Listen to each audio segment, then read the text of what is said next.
दोस्तों नमस्कार। दुनिया के सबसे बड़े लोकतांत्रिक देश का लोकतंत्र सत्ता के लिए जीता है, सत्ता के लिए मरता है। भारत में संसदीय चुनाव का मतलब चुनाव जीतना होता है, सत्ता में आना होता है। जीतकर अगर विपक्ष में बैठ भी गए तो भी इस लोकतंत्र के भीतर आप अपनी आवाज उठा नहीं पाएंगे। इस लोकतंत्र को समझने और टटोलने के लिए क्या आप संविधान की किताब पढ़ेंगे या संविधान की व्याख्या करते हुए सुप्रीम कोर्ट के निर्णयों को देखेंगे, या फिर जो कानून बनाने का अधिकार जहां से आता है उस संसद के भीतर घुसकर आप लोकतंत्र का चेहरा देखना चाहते हैं, या इस देश के भीतर में लोकतंत्र की और उसे जिंदा रखने की पहचान लिए हुए चुनाव आयोग और इन सब पर निगरानी के लिए मीडिया। कहां पर देखेंगे? संसद, सुप्रीम कोर्ट, चुनाव आयोग, मीडिया। इन चार स्तंभों से इतर इस लोकतंत्र को टटोलने के लिए हो सकता है आपके जहन में चार और स्तंभ निकलकर आ जाएं।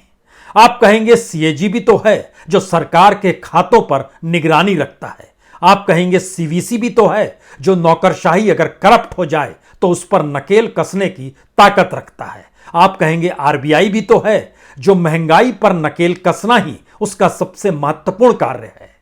आप कहेंगे नहीं नहीं, इस देश के भीतर में चेक एंड बैलेंस, गलत कार्य करने वालों को पकड़ने के लिए सीबीआई और ईडी जैसी संस्था भी तो है। चलिए इस लोकतंत्र को टटोलने के लिए आज हम संसद ही लिए चलते हैं। आपको जिस संसद के भीतर मौजूदा मानसून सत्र में ऐसे ऐसे बिलों को रखा जाना है जो इस देश की शिक्षा से जुड़े हैं, इस देश की माइनिंग से जुड़े हैं, इस देश के एनर्जी सेक्टर से जुड़े हैं, यानी महत्वपूर्ण बिलों को, उसकी तादाद जो नए बिल हैं वो 24 हैं और कुल बिल 32 हैं। लेकिन इन बिलों पर कोई चर्चा होगी नहीं। बिल आएंगे, पास हो जाएंगे। बिल अटकते नहीं हैं। अगर आपके पास सिर गिनने लायक ताकत है तो सत्ता का मतलब लोकतंत्र है और लोकतंत्र का मतलब सत्ता की वह ताकत है जो अपने हिसाब से संसद को हाँक सकती है। ऐसा नहीं है कि इस देश के भीतर में संसद में जो अभी हो रहा है वो पहले नहीं हुआ, पहले भी हुआ है। एक दो नहीं, कई सांसदों को सस्पेंड किया गया और इनकी एक गिनती की जाए तो मौजूदा वक्त में सस्पेंड किए हुए सांसदों की तादाद हो सकता है आपको कम नजर आए, लेकिन मौजूदा वक्त का सच शायद सबसे बड़ा इसलिए है क्योंकि जिन मुद्दों को संसद के भीतर उठना है वह उन आम लोगों से जुड़ा हुआ है जिसके प्रभाव क्षेत्र में पूरा देश आता है। वो महंगाई का सवाल है, वह जीएसटी का सवाल है कि जीएसटी इस देश में आटे पर लग जाए, दूध पर लग जाए, दही पर लग जाए, छाछ पर लग जाए, मक्खन पर भी लग जाए। यानी जिंदगी जीने की न्यूनतम जरूरतों पर जीएसटी क्यों लगाई गई, यह सवाल पार्लियामेंट के भीतर कौन उठाएगा अगर उठाने वालों को सस्पेंड कर दिया जाएगा। महंगाई की जिस त्रासदी को इस देश को भोग रहा है लोग, उस सवालों को कौन उठाएगा। आम व्यक्ति संसद के भीतर जा नहीं सकता है। शराब से मौत, यह सवाल भी आप नहीं उठा सकते, वह भी गांधी के प्रदेश में जहां पर शराबबंदी है, गुजरात। जी नहीं, इस सवाल को उठाने की इजाजत बिल्कुल नहीं है। बिगड़ी अर्थव्यवस्था जिसकी वजह से इस देश में रोजगार खत्म हो चले हैं, इस सवाल को उठाने की भी इजाजत आपको नहीं दी जाएगी। और अगर इजाजत होगी तो फिर वह सिर्फ स्पीकर को होगी जो आपको सस्पेंड कर सकता है अगर आपने वहां पर शोर शराबा किया तो। 3 से 4 दिन के भीतर इस देश के 24 सांसद पार्लियामेंट से बाहर कर दिए गए। वह मुद्दे उठा रहे थे, जनता से जुड़े हुए मुद्दे, न्यूनतम जरूरतों से जुड़े हुए मुद्दे। फिर एक सवाल, आप कहेंगे इससे पहले यह होता आया है, हमने उसकी भी बड़ी फहरिस्त निकाली और पार्लियामेंट लाइब्रेरी से कुछ चीजों को मंगवाया। क्या वाकई ऐसी परिस्थिति इस देश के भीतर में पहले नहीं थी? पहले थी, लेकिन मुद्दे कौन से थे? इस देश में सबसे ज्यादा सांसदों को जो सस्पेंशन भोगना पड़ा है उनकी संख्या 63 थी और जिक्र 1989 का कर रहे हैं। राजीव गांधी की सरकार थी। उस पीरियड में अगर आप चले जाइएगा, 1989 के पीरियड में राजीव गांधी, फिर वीपी सिंह, उस दौर में चले जाइएगा तो पार्लियामेंट के भीतर ठक्कर कमीशन की रिपोर्ट रखी गई थी और हंगामा मच गया। इंदिरा गांधी की हत्या को लेकर ठक्कर कमीशन की रिपोर्ट। वीपी सिंह उस दौर में 1989 का जो हम जिक्र कर रहे हैं उस दौर का शोर था। लेकिन जनता की रोटी, जनता की भूख, जनता की बेरोजगारी से वो सवाल नहीं जुड़ा हुआ था, वो राजनीतिक सवाल था। 63 सांसदों को पार्लियामेंट से बाहर का रास्ता दिखा दिया गया। उसके बाद तेलंगाना राज्य बनने को लेकर सबसे ज्यादा शोर जब मचा 2014, जब मनमोहन सिंह प्रधानमंत्री थे और वहां पर मीरा कुमार बैठी हुई थी, तो उन्होंने 18 सांसदों को सस्पेंड कर दिया। उसमें एक कांग्रेस का भी था, कांग्रेस की सरकार थी, कांग्रेस का भी था, वो हंगामा कर रहा था। यानी 17 विपक्ष के थे, तेलंगाना राज्य बनने के पक्ष में कुछ थे, कुछ विरोध में थे। तीसरी स्थिति 2019 में आई थी, जब सुमित्रा महाजन स्पीकर पर थी और उस समय आवाज उठी थी दरअसल कावेरी नदी पर डैम बनाने को लेकर और आंध्र प्रदेश को स्पेशल स्टेट का दर्जा देने को लेकर। तो टीडीपी और एआईडीएमके दोनों के सांसदों की संख्या 45 थी, उनको सस्पेंड किया गया। लेकिन मौजूदा वक्त में ऐसा मुद्दा नहीं है। आवाज और बैनर लेकर जो सांसद वेल में पहुंचते हैं, उस वेल में इस आवाज को उठाते हैं कि दरअसल जीएसटी आपने क्यों लगाया, इसको वापस ले लीजिए, इतनी महंगाई है। इस आवाज को उठाते हैं कि इस देश के भीतर में जो बेरोजगारी की परिस्थितियां हैं, उसके आमने सामने करने के लिए आपको चर्चा करनी चाहिए। आप महंगाई की परिस्थितियों को देख नहीं रहे हैं, चर्चा करनी चाहिए। सरकार नहीं चाहती है। सरकार बाहर जरूर कहती हम चर्चा करने को तैयार है, लेकिन शोर शराबे में नहीं, बहुत खामोशी के साथ, शालीनता के साथ पार्लियामेंट के भीतर की उस तस्वीर को वही बीजेपी की राजनीतिक सत्ता देखना चाहती है, जिसका अपना इतिहास राजनीतिक तौर पर विपक्ष पार्टी के तौर पर पार्लियामेंट के भीतर हंगामे के साथ जुड़ा हुआ है। 1980 यानी बीजेपी के निर्माण के बाद से 1980 से लेकर अटल बिहारी वाजपेयी की राजनीतिक सत्ता आने तक, उस पीरियड काल में देखिएगा तो सबसे ज्यादा हंगामा, शोर शराबा। और फिर 2004 से 2014 तक इनकी तादाद, हंगामों की तादाद जो है वो 560 की है। 560 बार हंगामा किया गया। वो चाहती है कोई हंगामा ना हो। दरअसल एक नियम कायदा कुछ ऐसा है पार्लियामेंट के भीतर में, जिसमें स्पीकर को यह ताकत मिल जाती है, वो सस्पेंड कर सकता है अगर उसे लगता है किसी सांसद का व्यवहार ठीक नहीं है, वह उस जो कमेंट को कर रहा है वो उचित नहीं है, आसन के इर्द गिर्द आकर वो मंडरा रहा है, वेल में आकर शोर मचा रहा है, कैमरा जो उसके ऊपर आ रहा है उसके बीच में वो पोस्टर लेकर खड़ा है, वो बर्खास्त करने की स्थिति में तुरंत स्पीकर आ सकता है। और उसको संविधान के आर्टिकल 105 में 105/2 में ये ताकत मिलती है सांसदों को कि वो पार्लियामेंट के भीतर कुछ भी कर सकते हैं, कुछ भी बोल सकते हैं, जो कि कोर्ट में मामला नहीं जाएगा। यानी संसद का कोई भी व्यवहार कोर्ट के प्रति उत्तरदायी नहीं है। तो क्या होगा पार्लियामेंट में? लोकतंत्र के मंदिर के भीतर लोग आवाज उठाएंगे, जिस व्यवहार को करेंगे वो व्यवहार की इजाजत शायद सार्वजनिक स्थल पे ना दी जाती हो, लेकिन पार्लियामेंट के भीतर क्या क्या हुआ है यह कोई बताने की जरूरत नहीं है। लेकिन आप चर्चा नहीं करके अगर स्थितियों को सस्पेंशन की दिशा में ले जाएंगे तो क्या होगा? और यह ताकत मिलती है 374A जो रूल बुक में लिखा हुआ है, उसमें स्पीकर के आसन के करीब अगर स्पीकर को लगता है कि कार्रवाई में कुछ बाधा पड़ रही है तो सस्पेंड कर दिया जाए। इसी तरीके से राज्यसभा में भी रूल 255 यानी 255 है, यह भी स्पीकर की सीट पर बैठे हुए शख्स को इजाजत दे देता है।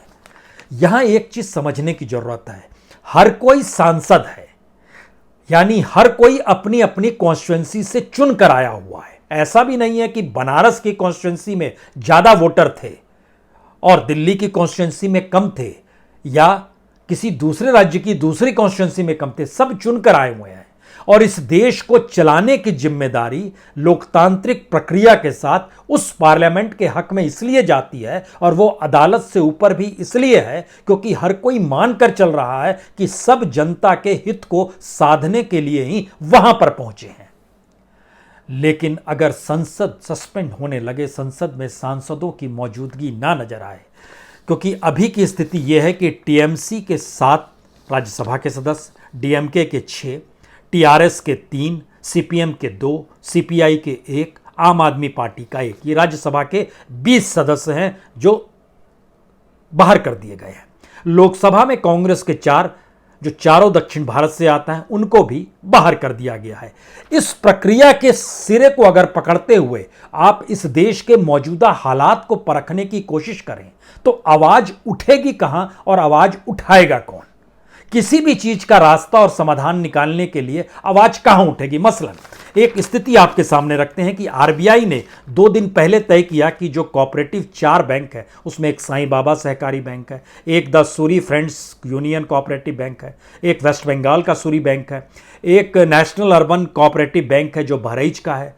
4 बैंकों में 10,000 से लेके 50,000 तक के रिस्ट्रिक्शन आ गए। किसी में 10,000, किसी में 20,000, किसी में 50,000। इससे ज़्यादा पैसा नहीं निकाल सकते हैं क्योंकि इन बैंकों की माली हस्ता खास्ता हो चली है। जनता अपना पैसा अपने तरीके से रिस्ट्रिक्शन के साथ निकालेगी।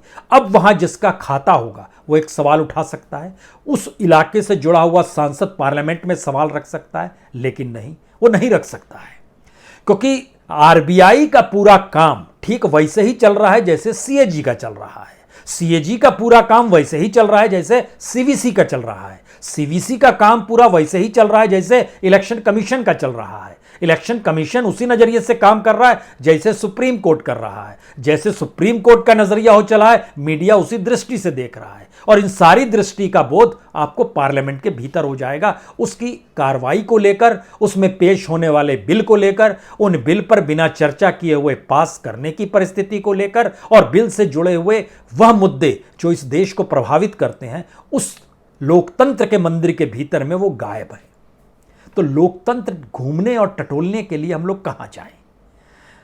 क्या उन संस्थानों के भीतर डेमोक्रेसी को टटोला जा सकता है जिस डेमोक्रेसी के आश्रय चिंता इस बात की होती है कि कॉन्स्टिट्यूशन इस देश के आम लोगों को हक देता है? उस हक का सवाल तो पहले राउंड में खत्म हो गया। दूसरा सवाल सबसे बड़ा यह आता है कि आज ही मान लीजिए ईडी ने इस बात का जिक्र किया, पार्लियामेंट सुप्रीम कोर्ट में ईडी का जब सवाल आया तो कहा गया नहीं, ईडी की ताकत भरपूर है, सब ठीक ठाक है। यहां पर एक सवाल ये कोई भी पूछ सकता है कि जब से मनी लॉन्ड्रिंग का सवाल ईडी के समक्ष आया उसके बाद से जितने भी केसेस आए, हर बरस के एवरेज जो थे वो 100 से 200 केस के बीच में झूलते रहते थे। लेकिन ऐसा क्या हो गया कि 2019 में एक झटके में 562 केस, 2020 में 981 केस, 2021-22 में 1180 केस, यानी जितने भी केसेस मनी लॉन्ड्रिंग के इस देश में रहे हैं, जो जब से पावर ईडी को मिली है, सिर्फ 3 बरस में उस तमाम केसेस की तुलना में लगभग 60% से ज्यादा सिर्फ 3 साल में खेल हो गया। ऐसा क्या था इस दौर में सक्रियता? इस दौर में सुप्रीम कोर्ट ने ईडी की हर ताकत पर मुहर लगा दी है। लेकिन कोई सवाल तो पूछेगा। सवाल कौन पूछेगा? ठीक ये वैसा ही है जैसे एक वक्त सीबीआई को लेकर कहा जाता था और सुप्रीम कोर्ट को कहना पड़ा था सीबीआई सत्ता का तोता है, और वो सत्ता उस दौर में मनमोहन सिंह की थी। तो क्या ये कहें कि उस दौर में डेमोक्रेसी थी इस देश के भीतर में? लोकतंत्र के मंदिर में शोर होता था, सुप्रीम कोर्ट जागृत था, और मौजूदा वक्त में शोर नहीं चाहिए पार्लियामेंट के भीतर, और सुप्रीम कोर्ट उस हर ताकत के साथ खड़ा है जो सत्तानुकूल है। क्या ये है? इस परसेप्शन के साथ चलें तब तो लोकतंत्र कहीं है ही नहीं। लेकिन परसेप्शन को पलट दीजिएगा तो फिर वो आवाज सुनने की स्थिति कहां है? अगला सवाल ये किसी के जहन में आ जाएगा, इस आवाज को सुनने के लिए कहां जाएं, किस रूप में जाएं? गांधी के प्रदेश गुजरात में शराबबंदी के दौर में और बिहार में भी शराबबंदी लगी हुई है, लेकिन नकली शराब और केमिकल युक्त शराब को पीकर लोगों की मौत सैकड़ों में हो जाती है और इस देश के भीतर में कोई चू नहीं करता है। इसका मतलब है कि पूरा सिस्टम हमारा कोलैप्स तो नहीं कर गया है? जी नहीं, पूरा सिस्टम कहीं सत्ता के लिए ही तो काम नहीं कर रहा है।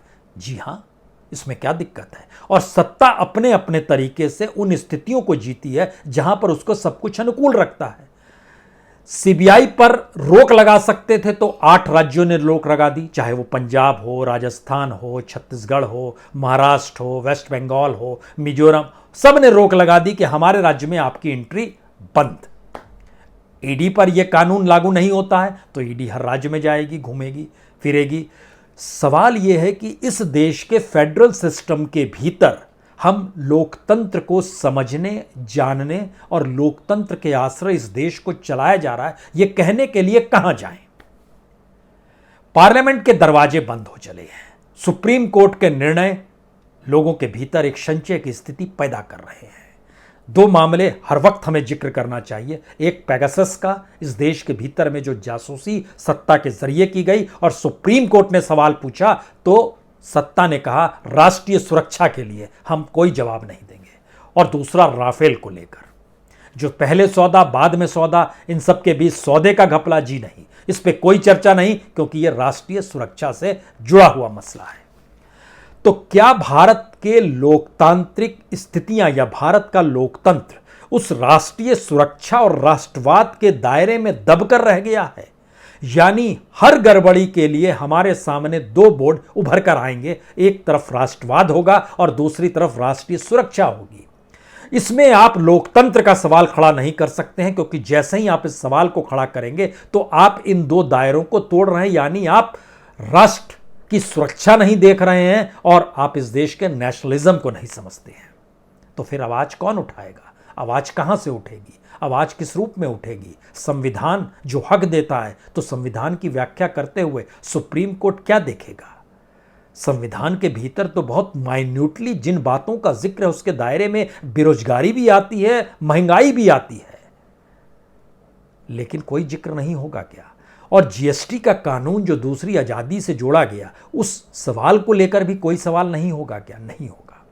और अगर यह सवाल नहीं हो रहा है, इन परिस्थिति के भीतर हम लोकतंत्र के सारे रास्तों को अगर हम सांसदों की बर्खास्तगी, निलंबन उससे जोड़ रहे हैं और सड़क पर विरोध करते हुए एक साथ 50 से ज्यादा कांग्रेस के सांसदों को वह पुलिस गिरफ्तार कर लेती है, यह कहते हुए कि आपको विरोध करने का हक नहीं है, तो जरा कल्पना करने की शुरुआत कीजिए कि 50 से ज्यादा सांसद कांग्रेस के दिल्ली जैसी जगह पे, दिल्ली जहां सबसे ज्यादा लोकतंत्र है, कानून के लहजे से, प्रशासन के लहजे से और इमारतों के लहजे से, इस लोकतांत्रिक दिल्ली के भीतर में जब सांसदों को इजाजत विरोध की नहीं है, तो देश के अलग अलग हिस्सों में मैसेज क्या गया? वहां पर भी विरोध प्रदर्शन कर पाने पर अगर इन्हें गिरफ्तार कर सकते हैं तो एक आम जनता की क्या हैसियत? जो सवाल संसद के भीतर उठने चाहिए, अगर उस सवाल को नहीं उठने देने के लिए निलंबित किया जा सकता है, तो फिर आपकी क्या हैसियत? इन दोनों सवालों को एक साथ मिक्स करके देखिए। यानी जनता अपने प्रतिनिधि को इसलिए चुनती है क्योंकि लोकतंत्र के मंदिर के भीतर वह उनसे जुड़े सवालों को उठा सके। सरकार वो इसलिए चुनती है क्योंकि सरकार उनके हक को लेकर और उनके जिम्मेदारी के साथ उनकी जिंदगी को और बेहतर बना सके और देश को और आगे ले जाने की परिस्थिति में आ जाए। लेकिन अगर आंकड़े ही ये कहने लगे खुले तौर पर, खास तौर से अर्थव्यवस्था के मद्देनजर कि भारत की अर्थव्यवस्था डामाडोल है और दुनिया के भीतर में अलग अलग देश, सिर्फ मसला श्रीलंका का नहीं है, आने वाले वक्त में तो बांग्लादेश भी वहां नजर आएगा, पाकिस्तान को भी उसी कैटेगरी में देखा जा रहा है, म्यांमार को भी उसी कैटेगरी में देखा जा रहा है, ट्यूनेशिया, तुर्की, इक्वाडोर, अर्जेंटीना, दुनिया के 13-15 देश उस कतार में खड़े हैं जहां 4 सवाल हैं। क्या ये 4 सवाल भारत के भीतर नहीं है? पहला सवाल, रिजर्व मनी भारत की कम हो रही है, जवाब कौन देगा? इसके लिए पार्लियामेंट चाहिए, जवाब नहीं मिलेगी। हमारे पास जो विदेशी मुद्रा का रिजर्व मनी है वो लगातार नीचे जा रहा है, दुनिया के उन 13 देशों में भी कम हो रहा है जो अपने तौर पर रिजर्व मनी के आश्रय चलाते थे, वो कर्ज लेने के लिए मोहताज हो चले हैं। दूसरा सवाल, डॉलर के मुकाबले करेंसी का मूल्य नीचे गिरना, ये तमाम देशों में हो रहा है, भारत भी इससे अछूता नहीं है। इससे जुड़ा हुआ तीसरा सवाल, उस देश की जीडीपी का औसत जो कर्ज है वो लगातार बढ़ते बढ़ते 75 से 95% के बीच में आ चला है, भारत भी इसी कतार में है। और आखिरी सवाल, जो राजस्व होता है, उस राजस्व को पैसा जो कमाता है स्टेट, उससे 2 ही चीजें हो पा रही हैं, एक कर्ज चुकाना और दूसरा वेतन भत्ते दे पाना, बाकी काम सारे नहीं हो पाएंगे। इस स्थिति में भारत नहीं है क्या? लेकिन सवाल ये पूछे कहां और पूछने के लिए जाए कहां, और सवाल उठाए कौन और किस रूप में उठाए? क्योंकि देश तो सड़कों पर पार्लियामेंट्रीज के जरिए नजर आ रहा है, देश तो अलग अलग मुद्दों के आश्रय भी नजर आ रहा है, देश तो बड़ा कट्टर हो चला है, नफरत हो चली है क्या? ऐसे मुद्दे उभर कर आ रहे हैं, एक तरफ महाराष्ट्र के अमरावती से निकलता है, कभी राजस्थान से और आज कर्नाटक से निकल कर आया, सिर को धड़ से अलग कर दिया गया। इतनी क्रूरता समाज के भीतर पहले नहीं थी, अब क्यों हो गई है? क्या पार्लियामेंट या लोकतंत्र के मंदिर और लोकतंत्र के संस्थान और उनकी इमारतें सिर्फ इमारत भर बच गई है? उनके भीतर के सवाल गायब हो गए हैं? क्योंकि देश भर के प्रतिनिधि एक साथ एक जगह बैठकर अगर चिंतन मनन नहीं करेंगे तो देश का रास्ता आज आपको एक जगह, दो जगह, चार जगह नजर आता है, कल हर जगह नजर आने लगेगा। इन परिस्थितियों का सामना कहां किया जाएगा? क्या सुप्रीम कोर्ट सुओ मोटो लेगा, स्वतः संज्ञान लेगा, जैसे ईडी ले लेता है? वो मान लेता है कि अब इसके खिलाफ कार्रवाई करनी है, वो शुरू हो जाता है और सुप्रीम कोर्ट उसे पावर दे देता है। बिल्कुल सही है, ये बिल्कुल स्वतंत्र अपराध का मामला है और इसके मातहत कोई एफआईआर करने की जरूरत नहीं।